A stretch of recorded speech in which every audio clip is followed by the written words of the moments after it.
Over the last decade, Tweenhills has been home to, amongst others, Qatar breeding stock. We've been very fortunate in that through their investment we've been able to stand some very exciting stallions.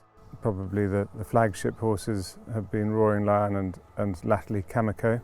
But through their investment and through their investment in racing as a whole, we've been able to put together a very high-class group of broodmares that spend their time at Tweenhills.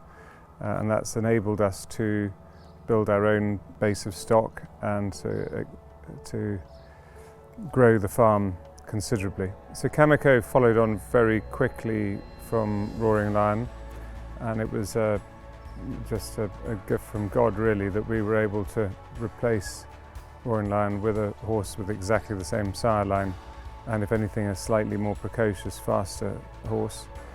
The wonderful thing is that we've been able to see that he in turn has got horses even more precocious than himself. It's not always obviously apparent to everybody that a horse has been bred at Tweenhills, because very often they're bred under different partnership names. The Belanouf partnership bred Running Lion, who won the Duke of Cambridge at Royal Ascot, and then Queen of the Pride was bred by the Simple Verse partnership. Nothing gives a breeder more pleasure than taking a horse through its whole career. It's even more special when you bought the dam as a yearling, you bought the sire as a yearling. You feel very, very connected with them. Queen of the Pride is a case in point. I mean, I feel that she's basically as much a part of the family as anything around here really, having been on the farm since she was born, but prior to that her mother was here as a yearling, her father was here as a yearling, and so you recognise a lot of the similarities and traits, and it's like following one of your favourite children. So New Century winning the Summer Stakes at Woodbine was a real feather in the cap for the farm and for the Qatar racing operation as well. Bred at Tweenhills by our own Kamiko, he gave the stud a huge fillip by winning a Grade 1 that early in his career, and also that early in Kamiko's career too.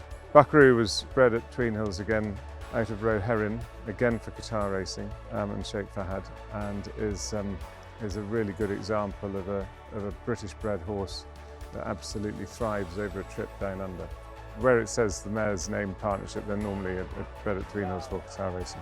Well, all of those horses, Group 1s or being placed in Group 1s this year, have been great adverts for what we can do in the green fields of Gloucestershire.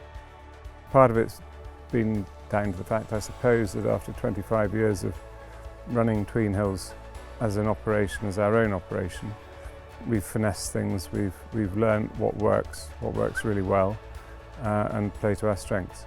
So I was very fortunate, and I worked for a sort of legendary bloodstock agent and breeder, James Delahook, who instilled in all of his pupils that you should never, if at all possible, have more than one mare per 10 acres. And that's a mantra that we very definitely try and follow at Tweenhills. The farm here is 800 acres, and then we have another 100 odd acres down in Newmarket as well, on much drier ground. We're very much in the Severn Vale, very, very good stock rearing ground. By farming very lightly and very naturally, we feel we get the best results, and it's something that we strive towards. Horse racing started here. We have this incredible history with the sport. The best racing in the world still happens in Britain. If you want to be part of global sport but compete at the very top, you want to be at Royal Ascot, you want to be at York, you want to be at Newmarket, you want to be at Goodwood. You want to be where the very best horses globally race. Royal Ascot is still the preeminent racing festival in the world. It's where everybody wants to be. And so you're at an immediate advantage if you're raising, grazing, rearing your horses in Great Britain, where we are very fortunate currently to have the likes of Frankel, Kingman, Dubawi.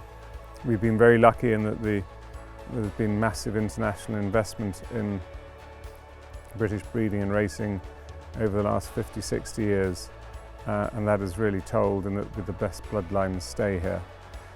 And if you want to breed the best, you have to breed to the best, and that is really the simple maxim, and then you need to breed on the best land with the best skilled workforce to ensure you get the best results.